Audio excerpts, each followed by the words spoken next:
Hello, good morning बच्चों। कैसे हो सब? बढ़िया।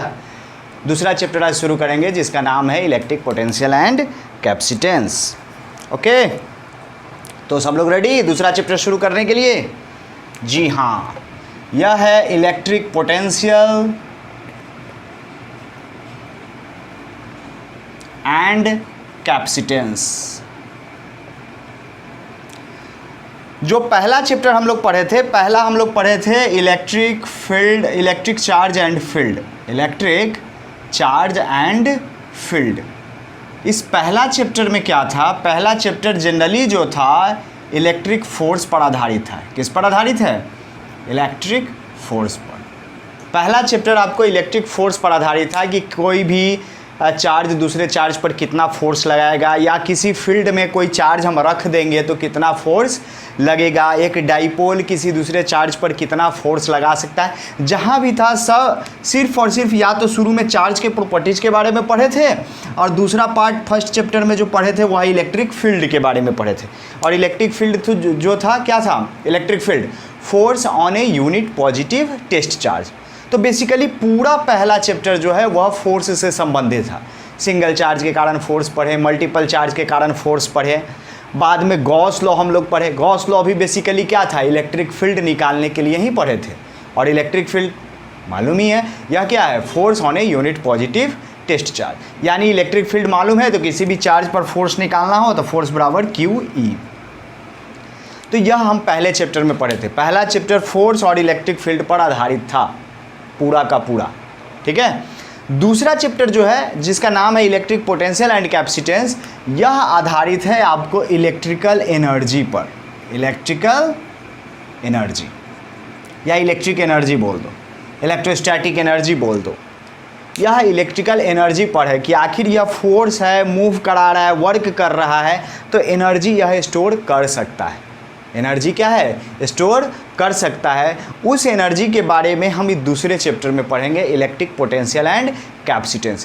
पूरा का पूरा यह चैप्टर जो है इलेक्ट्रिक एनर्जी पर है, यानी इलेक्ट्रोस्टैटिक एनर्जी। इसमें चार्ज जो होगा वो स्टेशनरी रहेगा। इलेक्ट्रिक एनर्जी में मैग्नेटिक भी आ जाता है। इलेक्ट्रिसिटी और मैग्नेटिज्म दोनों का ओरिजिन जो है वह चार्ज की वजह से ही होता है। मैग्नेट भी है चार्ज की वजह से, और कोई इलेक्ट्रिक करंट फ्लो कर रहा है वो भी चार्ज की वजह से। तो इलेक्ट्रिसिटी और मैग्नेटिज्म दोनों चार्ज की वजह से ही होता है। बेसिकली यहाँ पर हम जो पढ़ेंगे वह स्टेशनरी चार्ज के कारण पढ़ेंगे कि स्टेशनरी चार्ज के कारण स्टेशनरी चार्ज का सिस्टम कितना एनर्जी स्टोर करता है। और कैपेसिटेंस जो हम पढ़ेंगे वह एक डिवाइस होता है कैपेसिटर, कि वह कितना एनर्जी स्टोर कर सकता है। तो बेसिकली यही हम इस चैप्टर में पढ़ेंगे, इलेक्ट्रिक पोटेंशियल एंड कैपेसिटेंस। इसमें सबसे पहला वर्ड आता है इलेक्ट्रिक पोटेंशियल। सबसे पहला वर्ड क्या है? Electric potential. कि आखिर यह इलेक्ट्रिक पोटेंशियल क्या है? इलेक्ट्रिक पोटेंशियल क्या है? तो हम जानते हैं कि अगर कोई चार्ज रखा गया है, कोई चार्ज रखा गया है, यहाँ पे मान लो कोई Q चार्ज है, तो किसी भी चार्ज को अगर आप लाओगे, किसी भी Q चार्ज को इसके पास ले जाओगे तो यह क्या करेगा? धक्का देगा। यह चार्ज धक्का देगा, यानी यह अपने आप चार्ज जाएगा नहीं, आपको ज़बरदस्ती इसको पकड़ के ले जाना पड़ेगा। मतलब you will have to apply force to move this charge from this point to this point. अगर आपको एक पॉइंट से दूसरे पॉइंट पर मूव कराने के लिए फोर्स लगाना पड़े, if you have to apply a force to move a particle from one point to another point, यानी आपने फोर्स लगाया, डिस्प्लेसमेंट हुआ, इसका मतलब क्या हुआ? You are doing some work. You are doing some work, आपने कुछ काम किया। तो वर्क जो है वह क्या है? वर्क जो हम किए वह वर्क क्या हो गया? कई बार एनर्जी के रूप में जमा हो जाता है, कई बार वह किसी और एनर्जी के फॉर्म में कन्वर्ट हो जाता है ना। वर्क भी क्या है? एक एनर्जी ट्रांसफ़र का मेथड है। वर्क एक क्या है? Transfer of mechanical energy. आप वर्क कर रहे हो मतलब आप मैकेनिकल एनर्जी कन्वर्ट कर रहे हो। आप जितना वर्क करोगे मैकेनिकल एनर्जी में कन्वर्ट होगा। कई बार होता है कि मैकेनिकल एनर्जी क्या हो गया? काइनेटिक एनर्जी और पोटेंशियल एनर्जी, यानी आपके द्वारा किया गया कार्य या तो काइनेटिक एनर्जी में कन्वर्ट होगा या पोटेंशियल एनर्जी में डायरेक्टली। लेकिन अगर यही फोर्स तो दो तरह का फोर्स के बारे में आप लोग पढ़े हो 11th में, एक कंजर्वेटिव फोर्स होता है और एक नॉन कंजर्वेटिव। फिर से बोल रहा हूँ, एक कंजर्वेटिव फोर्स, दूसरा नॉन कंजर्वेटिव। तो जो कंजर्वेटिव फोर्स होता है, इसका नाम से ही स्पष्ट है, कंजर्वेटिव फोर्स। तो कंजर्वेटिव फोर्स, अगर कोई कंजर्वेटिव फोर्स लग रहा है उसके अगेंस्ट में आप वर्क करोगे तो वह वर्क पोटेंशियल एनर्जी के रूप में जमा हो जाता है। वह वर्क क्या है? पोटेंशियल एनर्जी के रूप में जमा हो जाएगा। तो यहाँ वर्क जो है पोटेंशियल एनर्जी के रूप में जमा हो जाएगा। अगर नॉन कंजर्वेटिव होता है, क्या होता है? नॉन कंजर्वेटिव, जिसका एग्जाम्पल आपको है फ्रिक्शन। नॉन कंजर्वेटिव जैसे फ्रिक्शन फोर्स है, इसमें जो आप वर्क करोगे, वर्क वह नहीं जमा होता है पोटेंशियल एनर्जी के रूप में, पोटेंशियल एनर्जी के रूप में जमा नहीं होता है आपके द्वारा। जैसे ये इस पर पूरा फ्रिक्शन है तो इसको हम मूव कराएंगे तो यह क्या होगा? पोटेंशियल एनर्जी में जमा नहीं हो रहा है। अगर जमा होगा होता तो फिर से यह क्या होता? वापस अपनी पोजीशन पे आ जाता। जैसे कि स्प्रिंग में होता है, स्प्रिंग में किसी भी चीज़ को खींच के छोड़ोगे तो फिर से वापस आ जाएगा। मतलब आपके द्वारा किया गया वर्क वहाँ पोटेंशियल एनर्जी के रूप में जमा हो गया। लेकिन यहाँ फ्रिक्शन है, तो फ्रिक्शन में अगर किसी चीज़ को मूव करा रहे हैं तो एनर्जी यहाँ छोड़ दिए, हो गया। तो हमारे द्वारा किया गया कार्य क्या हो गया? हीट एनर्जी में लॉस हो गया। फ्रिक्शन की वजह से वह हीट में क्या हो गया? कन्वर्ट हो गया। ग्रेविटेशनल फोर्स कंजर्वेटिव फोर्स है। जैसे किसी वस्तु को हम ऊपर उठा रहे हैं तो ऊपर उठाने में हमको फोर्स लगाना पड़ा और डिस्प्लेसमेंट है। जहाँ भी फोर्स है डिस्प्लेसमेंट है, मतलब you are doing some work. तो हमको वर्क किए लेकिन हमारा वर्क क्या हो गया? पोटेंशियल एनर्जी के रूप में जमा हो गया। अब जैसे ही छोड़ेंगे नीचे आ गया, जैसे ही छोड़े क्या हो गया? नीचे आ गया। पोटेंशियल एनर्जी उसमें जमा था और उस एनर्जी फिर से कन्वर्ट हो गया काइनेटिक एनर्जी में। उसी प्रकार इलेक्ट्रोस्टैटिक फोर्स भी कंजर्वेटिव नेचर का होता है। यह बात नोट कीजिए। इतना लंबा चौड़ा जो हम कहानी सुनाए हैं, बेसिकली क्या है कि electrostatic force is conservative in nature. यह आप पहला चैप्टर में भी पढ़े हो, प्रॉपर्टीज ऑफ कूलम फोर्स में, कि यह कंजर्वेटिव फोर्स होता है। तो कंजर्वेटिव फोर्स होता है तो जो भी आप वर्क करोगे वह पोटेंशियल एनर्जी के रूप में जमा हो जाएगा। जो भी आप वर्क करोगे वह किस में जमा हो जाएगा?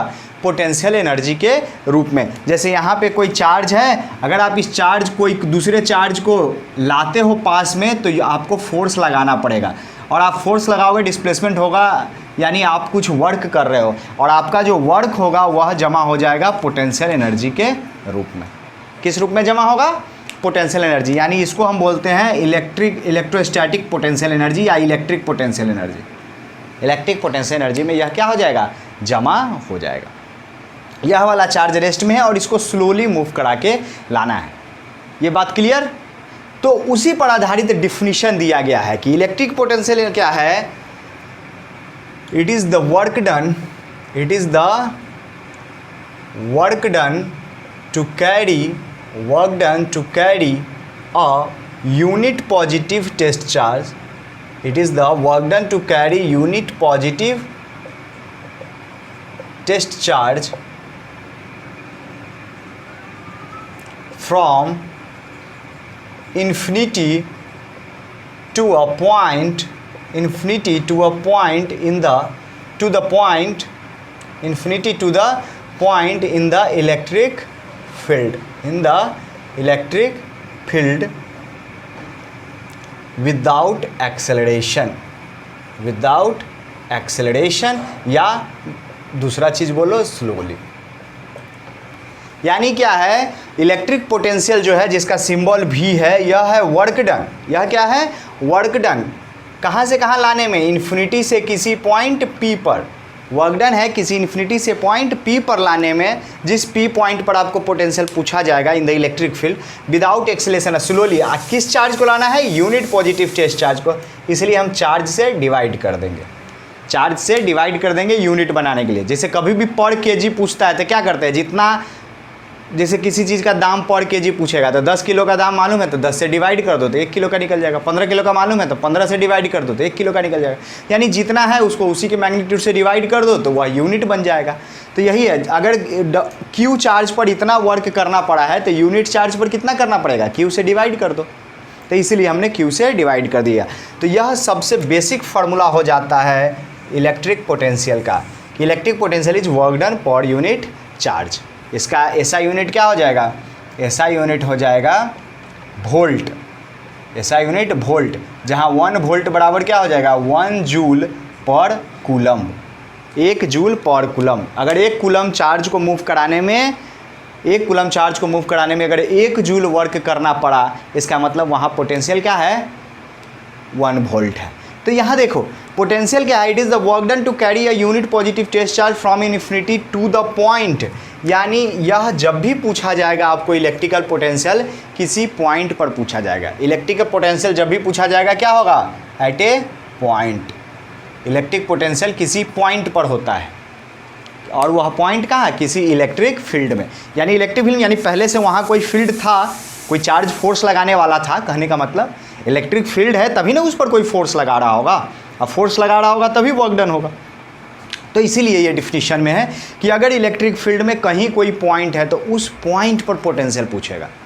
Potential is defined at A point, उस पॉइंट पर कितना पोटेंशियल है।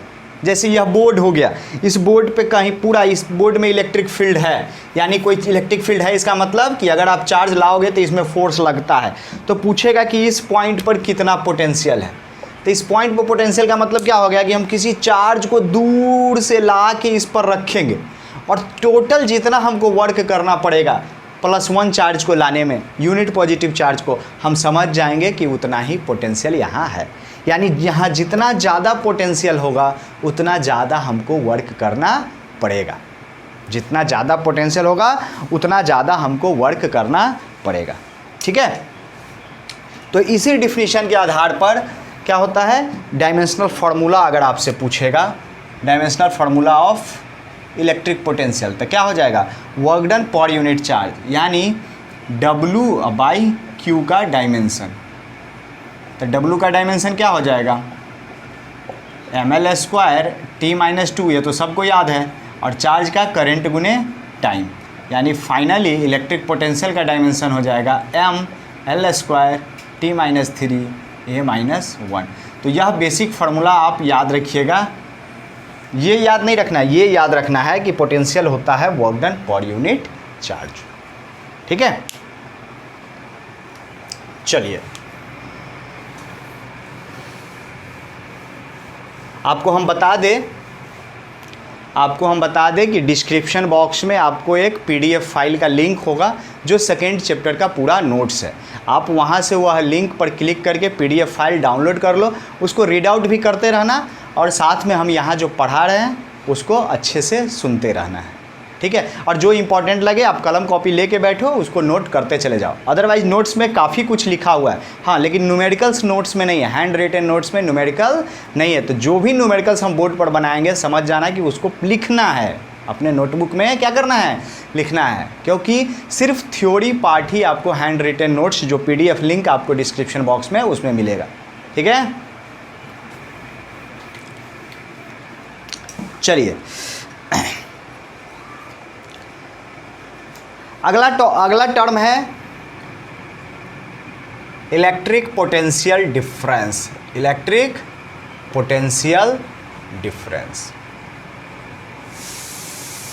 यानी पोटेंशियल डिफरेंस जो हो जाएगा वह क्या हो जाएगा 2 पॉइंट के बीच में। यह क्या है 2 पॉइंट के बीच में, यह डिफाइंड होता है between 2 points.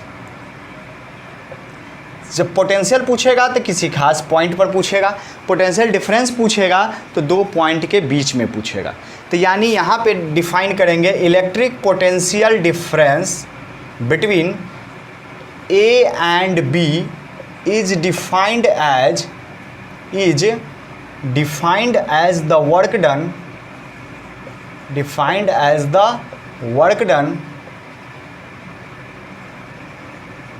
To carry unit positive test charge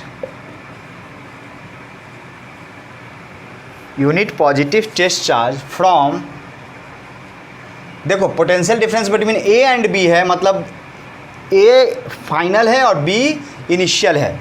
positive test charge from B to A without acceleration, ये चीज़ ध्यान रखना है, नहीं तो बस गलती हो जाएगी, विदाउट एक्सेलरेशन।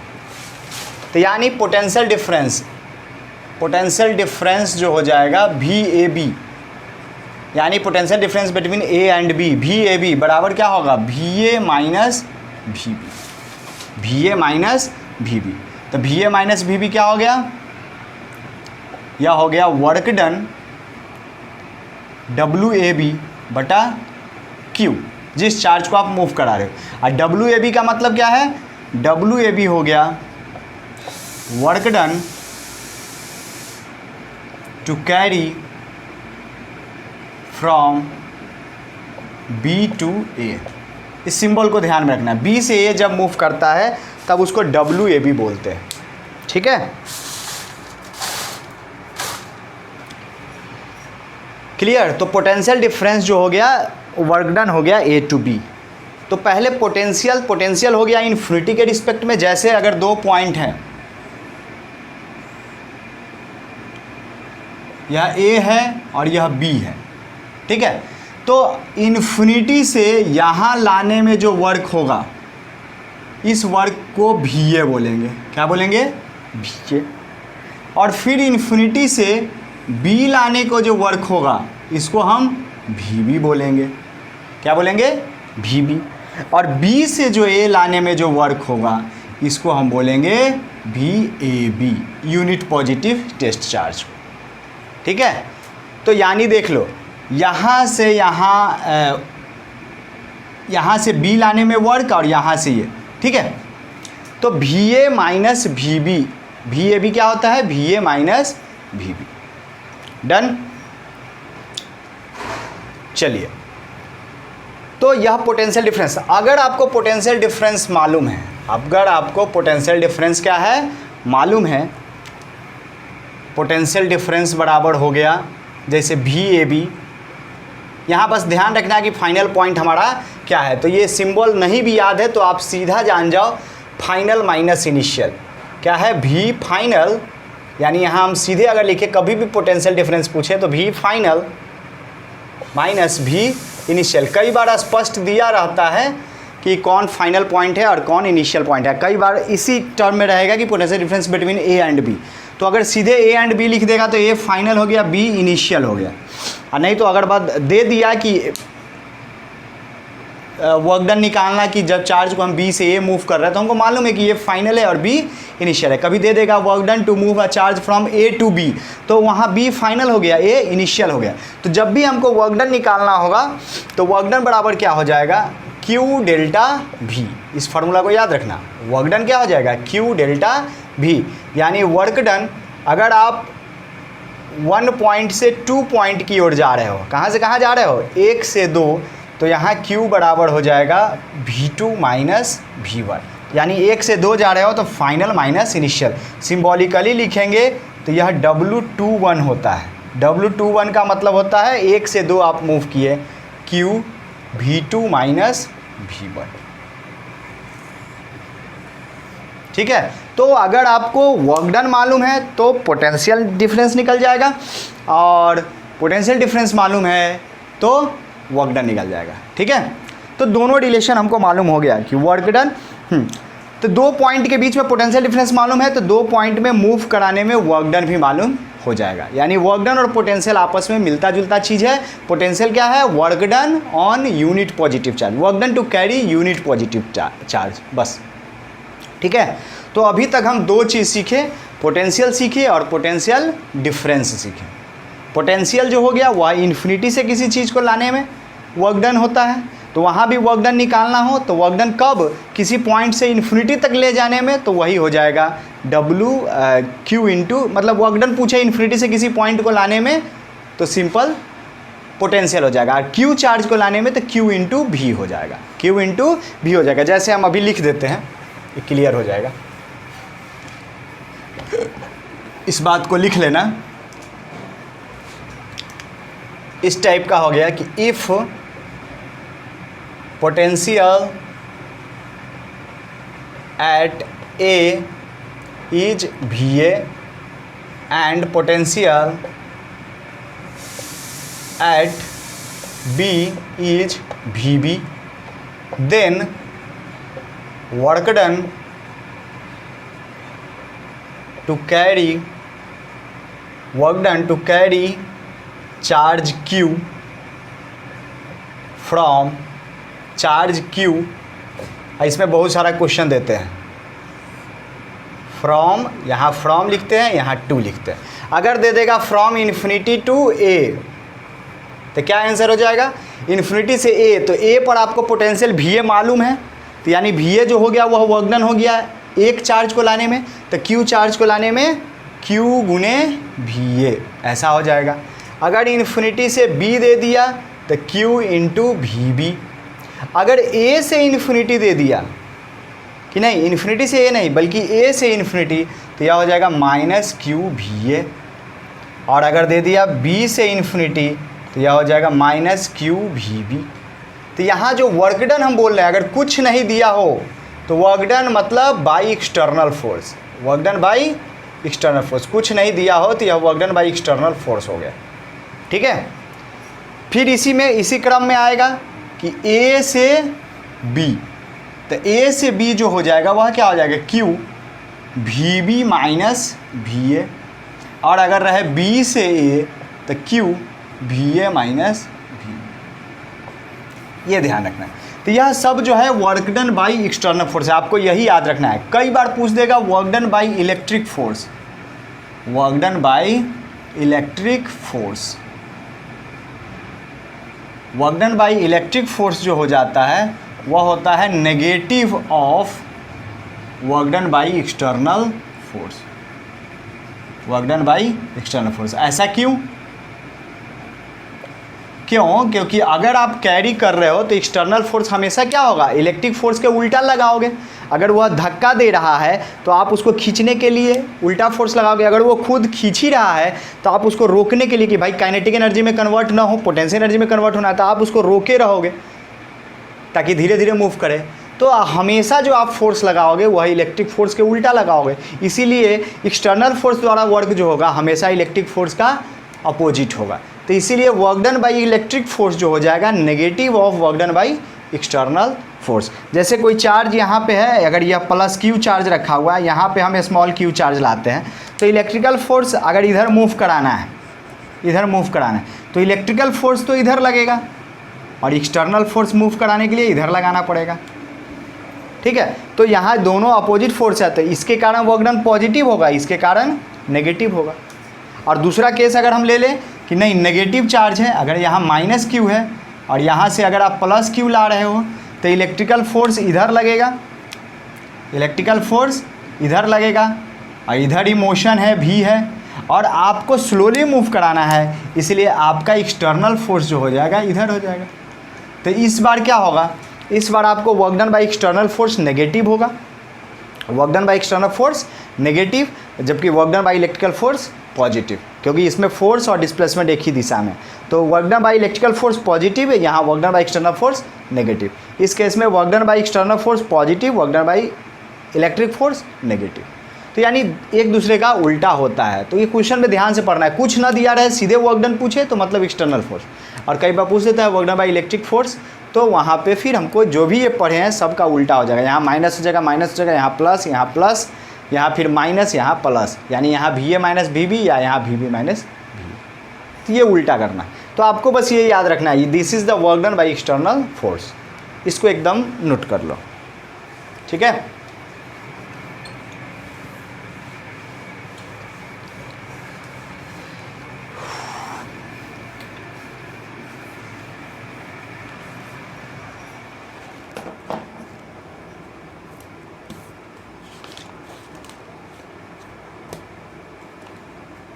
अगला है electrostatic potential due to a point charge. अगला टॉपिक है electrostatic potential due to a point charge. एक पॉइंट चार्ज के कारण क्या होगा इलेक्ट्रोस्टैटिक पोटेंशियल। तो यहाँ हम रखते हैं प्लस Q चार्ज, एक पॉइंट चार्ज है प्लस। अब यहाँ पे इलेक्ट्रिक पोटेंशियल निकालना है, यानी आपको +1 चार्ज को क्या करना है, कैरी करके लाना है। कहाँ से, इन्फिनिटी से कैरी करके लाना है किसी पॉइंट R तक, किसी पॉइंट क्या R दूरी तक आपको लाना है। तो कितना वर्क करना पड़ेगा इन्फिनिटी से लेके यहाँ तक लाने में। ठीक है, तो हम मान लेते हैं कि अभी यह चार्ज कितना दूरी पर है, x दूरी पर है। अभी यह चार्ज कितने दूरी पर है, x दूरी पर है। तो इस पर एक यह प्लस, यह भी प्लस, इस पर इस पर फोर्स लगेगा, इधर इलेक्ट्रिक फोर्स। और अगर आपको इधर मूव कराना है, आप यहाँ से इसको मूव कराओ, कितना मूव कराओ, dx। कितना मूव कराते हैं, dx मूव कराते हैं थोड़ा सा, तो आपको इधर एक्सटर्नल फोर्स लगाना पड़ेगा। बस यही चीज़ है, +1 चार्ज को। तो अब कितना फोर्स लगाना पड़ेगा, इलेक्ट्रिक फोर्स क्या हो जाएगा, by Coulomb's law. Coulomb's law से आप तो इलेक्ट्रिक फोर्स निकाल सकते हो। Fe बराबर क्या हो जाएगा, 1/4πε0 Q into 1/x², Q into 1/x²। Same amount of force आपको क्या करना पड़ेगा, same amount of external force is required to move it slowly या विदाउट एक्सेलरेशन। अगर आप बिना एक्सेलरेशन के मूव कराना चाहते हो तो टोटल फोर्स 0 होना चाहिए। क्या, बिना एक्सेलरेशन अगर आप चाहते हो कि नहीं हो तो टोटल फोर्स 0। तो जितना इलेक्ट्रिकल फोर्स इधर लग रहा है उतना ही एक्सटर्नल फोर्स इधर लगाना पड़ेगा। तो आप फोर्स लगाए और आप डिस्प्लेसमेंट कराना चाह रहे हो। तो अब देखो क्या हो रहा है, आपके द्वारा जो F एक्सटर्नल फोर्स है उसका भी मैग्नीट्यूड यही हो गया, 1/4πε0 Q/x²। और डिस्प्लेसमेंट यहाँ हम देख रहे हैं कि फोर्स जो है x पर डिपेंड कर रहा है, यह कांस्टेंट नहीं है। यह क्या है, कांस्टेंट नहीं है। तो कांस्टेंट जब नहीं होता है तो वर्क डन क्या होता है, dW बराबर हो जाएगा F dx। dW क्या होता है, F dx, फोर्स गुने डिस्प्लेसमेंट। ठीक है, तो यहाँ फोर्स का मैग्नीट्यूड तो पॉजिटिव रखोगे, dx नेगेटिव है, हेयर यहाँ माइनस साइन लगा देंगे, here dx is negative because x is decreasing, x घट रहा है, इसीलिए dx क्या है, नेगेटिव है। तो इसीलिए हम माइनस साइन लगा दिए ताकि फोर्स और डिस्प्लेसमेंट दोनों है, बट dW इज पॉजिटिव। लेकिन dW क्या है, positive, because F external and dx are in same direction.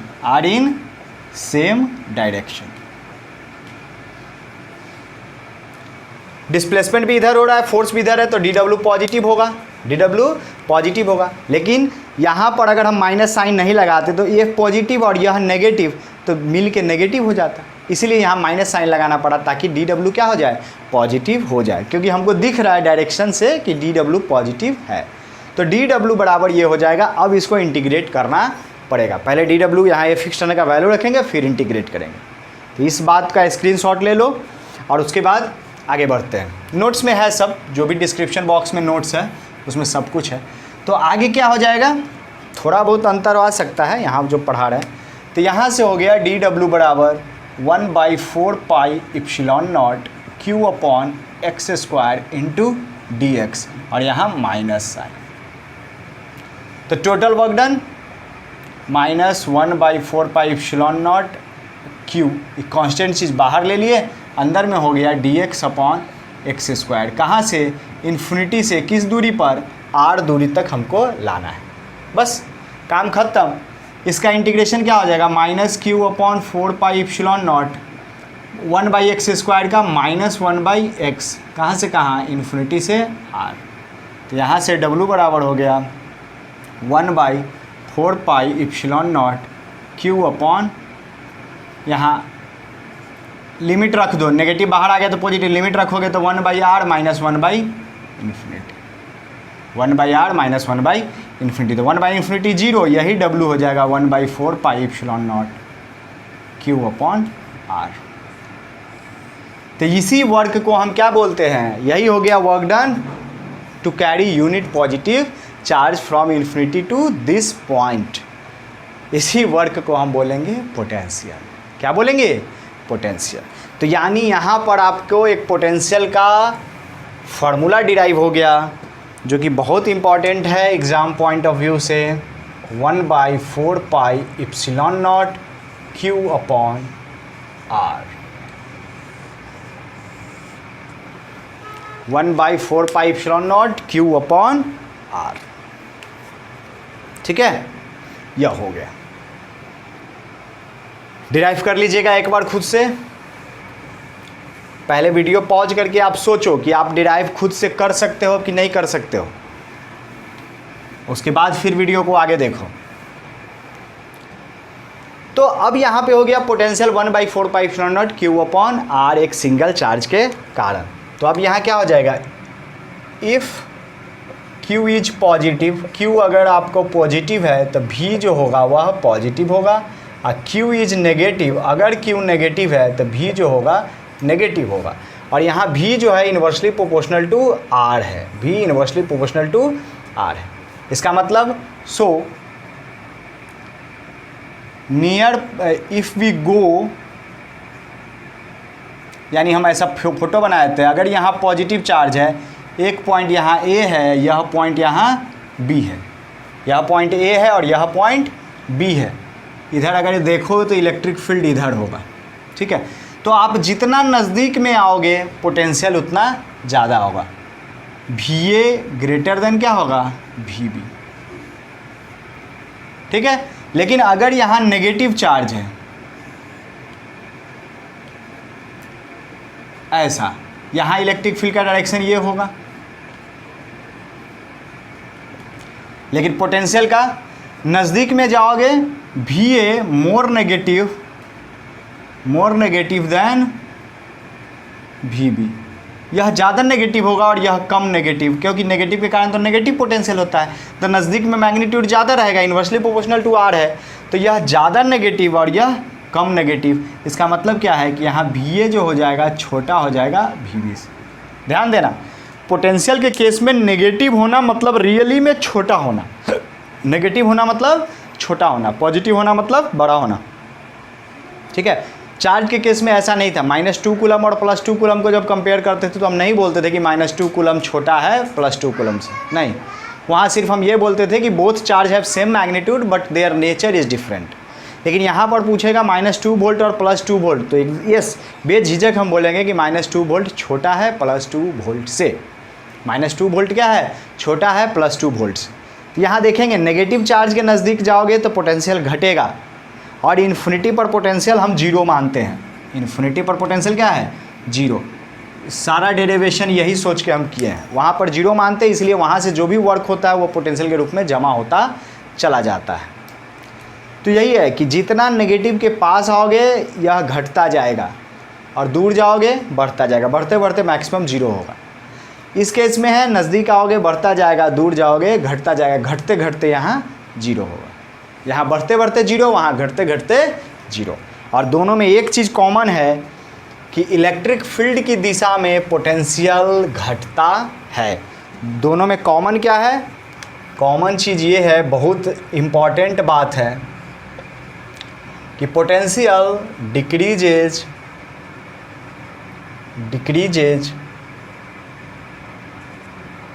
in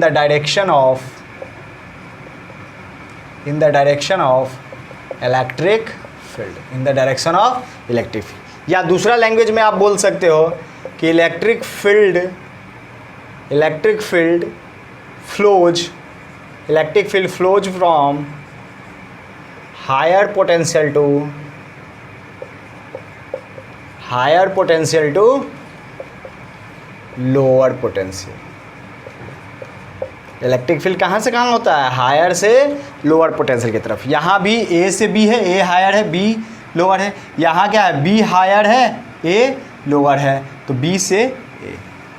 ठीक है, B हायर है। और जनरली देखो कई बार टर्मिनल को प्लस और माइनस दिखाया जाता है, प्लस हाई दिखाने के लिए या माइनस लो दिखाने के लिए। तो अगर इसमें कहे कि +-2 तो B को प्लस लिखेंगे और A को माइनस लिखेंगे। क्यों, क्योंकि ऐसा नहीं है, इन्फिनिटी के रिस्पेक्ट में यहाँ नेगेटिव होगा पोटेंशियल, इन्फिनिटी के रिस्पेक्ट में नेगेटिव होगा, लेकिन A के रिस्पेक्ट में B पर पॉजिटिव होगा। ए के रिस्पेक्ट में बी पर पॉजिटिव क्यों? क्योंकि ए से बी हायर है। तो यहाँ हम लिख देते हैं, यहाँ अगर कोई पूछे भी ए बी, तो यहाँ भी ए बी पॉजिटिव होगा, यहाँ भी ए बी पॉजिटिव, और यहाँ भी ए बी नेगेटिव। भी ए बी क्या होगा? नेगेटिव। लेकिन अगर यहाँ कोई भी बी ए पूछ दे कि potential of B with respect to A, तो यह नेगेटिव हो जाएगा, बी का पोटेंशियल नेगेटिव हो जाएगा। लेकिन यहाँ पर कोई पूछ दे भी बी ए, यहाँ कोई पूछ दे कि भी बी ए क्या होगा? भी बी ए यानी potential of B with respect to A, तो ए के रिस्पेक्ट में बी ज़्यादा है, ए के रिस्पेक्ट में बी ज़्यादा है, इसीलिए यहाँ आंसर हो जाएगा पॉजिटिव। ये सब चीज़ ध्यान रखना है, ये सब चीज़ को नोट कर लो। पता नहीं नोट हैंड रिटन नोट्स में है कि नहीं है, पढ़ाने के क्रम में थोड़ा जो दिमाग में आ जाता है ज़्यादा बताते चलते हैं, ठीक है। तो यह बात ध्यान में रखना। दूसरी बात, इलेक्ट्रिक फील्ड तो हाई से लो हो गया। अब अगर हम कहें कि चार्ज के फ्लो का, चार्ज किधर से किधर मूव करेगा, अगर फ्रीली छोड़ दिया जाए, if a charge is released from rest,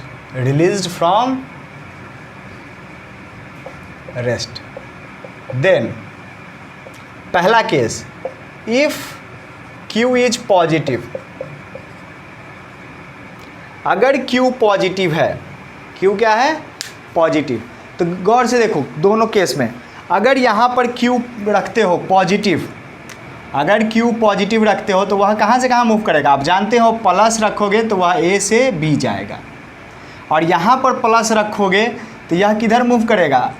यानी अगर यहाँ हम बीच में ही रखते हैं तो यह किधर जाएगा? A से B के तरफ। और यहाँ पे प्लस Q रखते हो तो यह किधर जाएगा? B से A के तरफ। क्यों? क्योंकि नेगेटिव अट्रैक्ट करेगा। तो दोनों केस में कॉमन क्या है? कॉमन ये है कि यहाँ A से B जा रहा है तो A हाई है, B लो है। यहाँ B से A जा रहा है तो यहाँ B हाई है और A लो है। इसका मतलब है कि Q इज पॉजिटिव, तो यह क्या है? Positive charge flows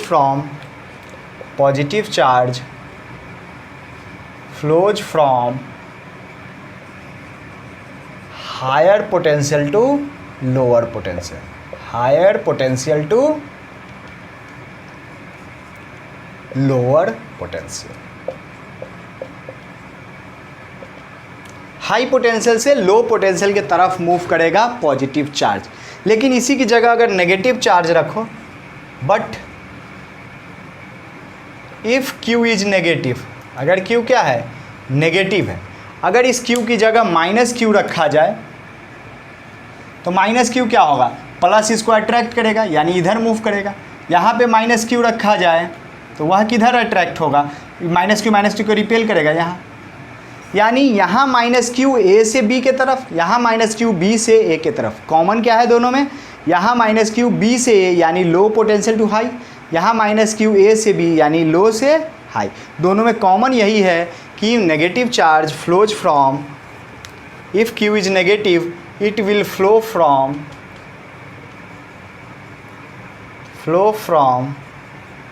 lower to higher potential. तो आप पॉजिटिव वाला याद रखो, नेगेटिव वाला मान लो कि नेगेटिव के पॉजिटिव का उल्टा होता है। सब कुछ आप पॉजिटिव के लिए याद रखो, नेगेटिव का उसका उल्टा करते चले जाओ। पॉजिटिव जैसे पानी हाई पोटेंशियल से लो, हाई लेवल से लो लेवल फ्लो करता है, उसी प्रकार पॉजिटिव चार्ज हाई से लो मूव करता है, हाई से लो। और नेगेटिव जस्ट उल्टा कर दो, लो से हाई, जस्ट उल्टा कर दो, ठीक है। इसी बात को हम एक एग्जाम्पल के थ्रू बताते हैं। इस चीज़ को अच्छे से नोट करना है, फिर से इसको रिवाइज करना है लिख के, तब जाके दिमाग में रहेगा सारी बात। जैसे अगर पर हम यहाँ दे दे, यह A है और यह B है, एग्जाम्पल के तौर पे देते हैं। यह 10 वोल्ट है और यहाँ 20 वोल्ट है। A प्लस 10 वोल्ट और B 20 वोल्ट। तो यह दोनों पॉजिटिव कहने का क्या मतलब है कि इन्फिनिटी से यहाँ लाने में 10 वोल्ट 10 जूल वर्क करना पड़ता है एक +1 चार्ज पर, और इन्फिनिटी से B पर लाने में 20 जूल वर्क करना पड़ता है +1 चार्ज पर। अगर इस स्थिति में इलेक्ट्रिक फील्ड का डायरेक्शन कोई पूछे कि किधर होगा, तो इलेक्ट्रिक फील्ड का डायरेक्शन होगा हाई टू लो, यानी बी से ए के तरफ। किधर होगा? बी से ए के तरफ। कोई बोले कि अरे बीच में हम कोई प्रोटॉन रख दिए, तो प्रोटॉन किधर मूव करेगा? तो प्रोटॉन पॉजिटिव चार्ज होता है, तो पॉजिटिव चार्ज हाई से लो के तरफ मूव करता है, यानी बी से ए के तरफ। ऐसे भी इलेक्ट्रिक फील्ड का डायरेक्शन उधर ही होता है। क्यों? क्योंकि इलेक्ट्रिक फील्ड उसी डायरेक्शन में होता है जिस डायरेक्शन में positive charge tends to flow, जिधर पॉजिटिव चार्ज पर फोर्स लगता है। अब अगर कोई बोल दे इलेक्ट्रॉन, तो इलेक्ट्रॉन कहाँ से कहाँ मूव करेगा?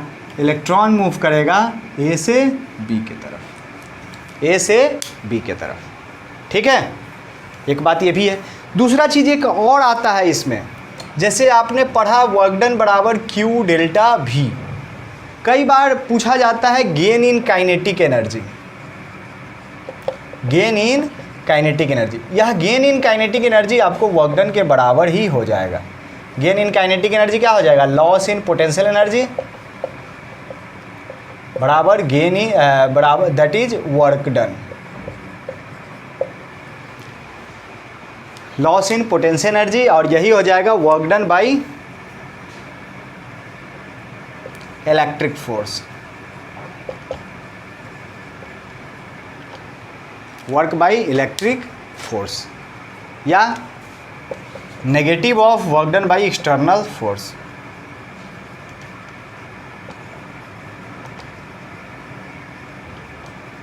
तो यही ना हो गया loss in potential energy. Loss in potential energy मतलब वही कि अब जितना वर्क डन होगा, अब इसको हम आगे पोटेंशियल एनर्जी पढ़ेंगे तो वहाँ हम इस चीज़ को डिटेल्स में पढ़ेंगे। अभी ठीक है, यहीं रहने देते हैं।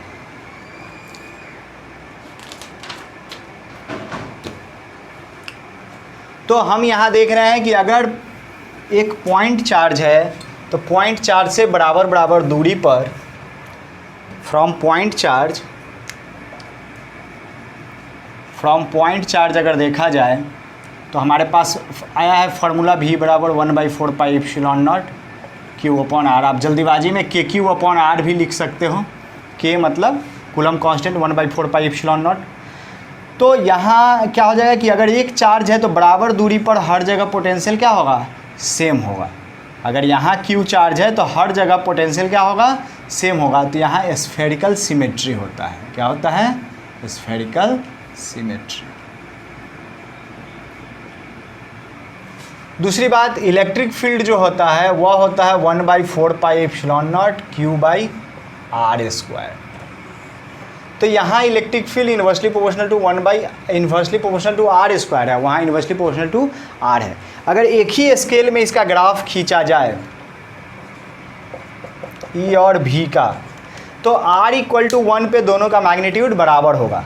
r = 1 पे दोनों का मैग्नीट्यूड बराबर होगा। लेकिन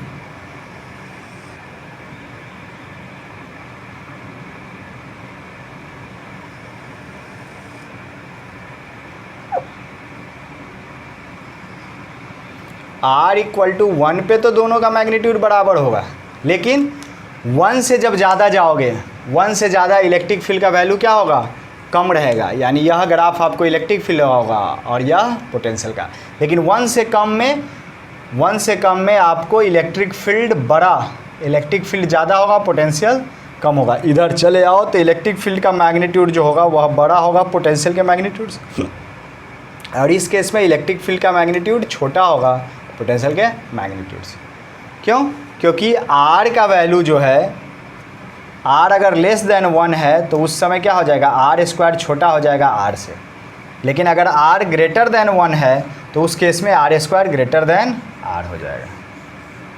तो ये तो हम लोग जानते हैं, बचपन से ही जानते हैं कि 1 से छोटा चीज़ का स्क्वायर करोगे तो वो और छोटा ही हो जाता है, और छोटा ही हो जाता है। लेकिन 1 से बड़ा का स्क्वायर करोगे तो वो बढ़ता है। ठीक है, तो यह ग्राफ आ जाएगा इलेक्ट्रिक फील्ड और पोटेंशियल का। ठीक,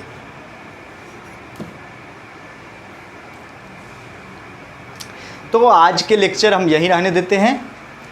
आज हम लोग इलेक्ट्रिक पोटेंशियल पढ़े हैं due to a point charge और वर्क डन। ये अगले लेक्चर को हम लोग पढ़ेंगे electric potential by multiple charge system, इन्हें मल्टीपल चार्ज सिस्टम। ठीक है, इस वीडियो को अपना ध्यान से देखिएगा। चलता हूँ, बाय बाय।